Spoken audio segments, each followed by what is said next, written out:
Hello and welcome back to the channel, welcome back to another video, and it has really been a while since I have done this kind of thing for YouTube, so I may be a little bit rusty, but I do appreciate everyone's messages on Instagram asking where I've been and where the content is. It really means a lot that you guys enjoy the videos that I make.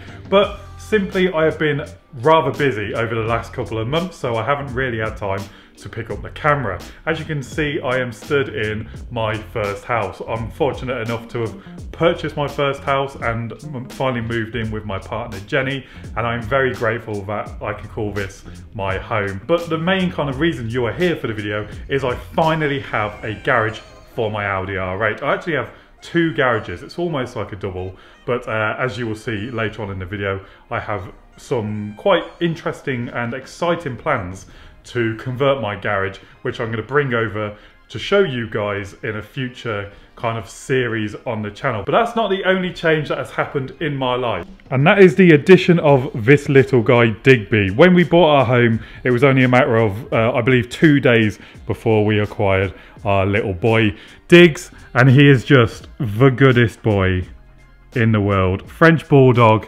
and I think you might want to go outside. Here you go then, mate. Want to go outside? No? Want to go outside? No?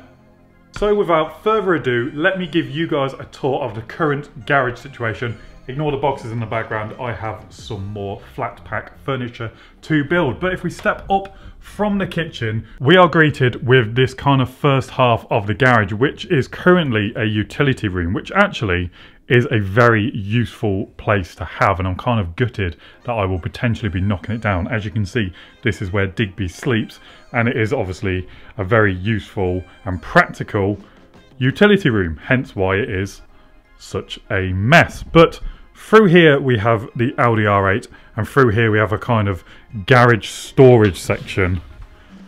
As you can see, it's quite a mess. I have all my tools, all my car cleaning, jet wash, jack, things like that in here. I also have a TV for a future man cave and the old temporary sofa from the living room. We thankfully now have our sofas. Digby's come to join, loves it. Coming back into the utility, this is, well, the best room in the house really, because we have my Audi R8. Now this room I have kind of given a bit of love, really. I couldn't help myself. This was pretty much the first project when I moved in. But also we have some changes with the car. Here we have some genuine Audi carbon fibre wing mirrors. I tried aftermarket, which just didn't work. They look absolutely phenomenal. And of course we also have proper carbon fibre side blades. Before, this was hydro dipped, which I was not a fan of. And I've also had the cap repainted just to kind of freshen it up. But as you can see, I have various pictures and kind of memorabilia on the wall. So let me just explain that. Over here, my kind of love for F1, Lewis Hamilton and Lando Norris, with my Lego F1 car, which mounted on the wall, I think looks absolutely incredible. Over here, if I just close Digby in there, sorry mate. We have a kind of design, early design of the Jaguar XF signed by Ian Callum. We have my Z4 35 IS with my wristband from when I drag raced it at Santa Pod. This really cool rolling shot of the R8. Another rolling shot of my Z4 35 IS when I went on that Euro trip in 2019 with a piece of the wrap from the car. Now the good thing about having my own house and my own garage is I've spent years kind of collecting this stuff but never had anywhere to put it. So now I am really grateful to have it on display and have it all in one place and not have car stuff kind of cluttering up the house. On here I've got my number plates on my LaFerrari, Audi badge from my red R8 which caught fire. And speaking of red R8, here is the injector that caused said fire. As you can see, it's quite burnt, but yeah, that is the injector that caused the fire to my Audi R8. And then here we have the R8 HYG, which was of course the plate on my red R8 and a little model which I've painted orange, and I've got a red one as well, along with my Silverstone blue E92 M3. On here we have a banner from the Gumball 3000 Miami 2i Ibiza. These are kind of put along the side of the course, and I ripped this off. I think it was in 2016, and I've had it kind of just in the bottom of a drawer for many, many years until, of course, I got my garage, and I've made a wooden kind of frame and nailed it to the back, so it looks like a canvas. So that's very good. And over here, my kind of wall of fame, if you like, I have a photo of every single car I have ever owned, framed and nicely displayed.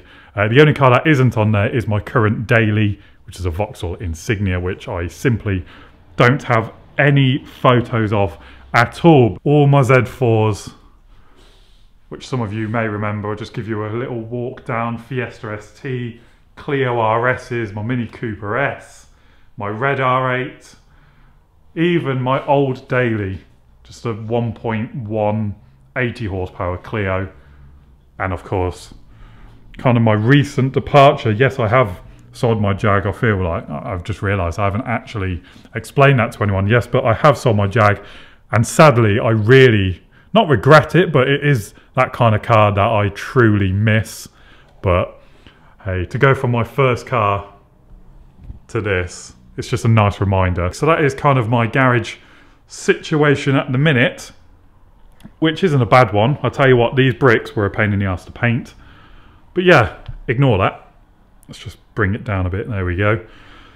Yeah, that is my current garage situation, but I do have big, big plans with this place. I kind of want to turn this into a double garage, which will mean getting rid of that door, which is a massive plus because I can't get the car out unless I fold in the mirrors. It is very, very tight. So there's a door on this side and a door on that side where everything is stored. But there's a bit of an issue. It's the fact this section used to be a carport and the house is on a hill. So this section of the garage is, as you can see, higher than this section. So the floor would need to be raised. That's around 2 courses of brick higher than this section. But then it poses a problem outside because on that side the drive is flush, but then it kind of drops down.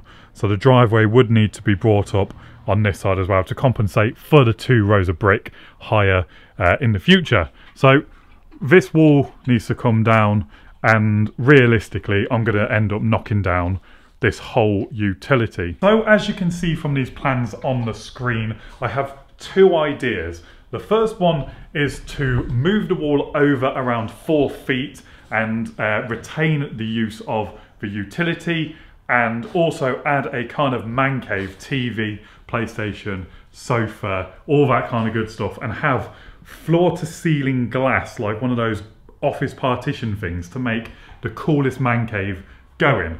However, I don't want to go to all that kind of work and then say in 5 years time think, damn, I really wish I had made a double garage. So this plan that you are seeing now on screen is probably the one I'm going to go for, but it is the most expensive because I need a bigger RSJ, I need a bigger garage door, I need a full double garage door around 5 meters.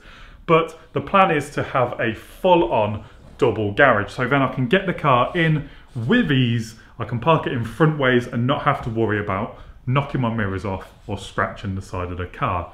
And then because I need to retain obviously the practicality of the house, integrate the washing machine, the tumble dryer and things like that, but also try and keep it quite tidy again to maintain the showroom feel that I am after. And as you can see in those designs, the TV, which I already have in there, and the sofa will be included to create a man cave. So although with a double garage I don't get a dedicated man cave kind of room, I still get an area I can hang out, chill with my friends, watch a bit of F1, play a bit of PlayStation, Xbox, whatever. And I feel like that is just the childhood dream, to have your own space looking at your car in a double garage. Also the plan would be, budget depending, to plaster and paint the whole place with some nice lights and just have it looking just what I've always dreamed of, basically. I've always wanted a garage, and when we bought this house, it was a kind of big deal breaker that I could turn this into a double garage. So guys, just a quick and simple video to kind of update you guys, bring you along with the journey, and to launch my garage renovation project onto the channel. Let me know out of the 2 designs what you would go for in the comments. If you like this video, be sure to give it a thumbs up, and of course make sure you hit the subscribe button so you do not miss out on any of my garage renovation project videos. I can't wait for it, and I know once it's finished it's going to look absolutely incredible. Thanks once again for watching, guys. Thank you as always for the support, and we'll see you in the next one.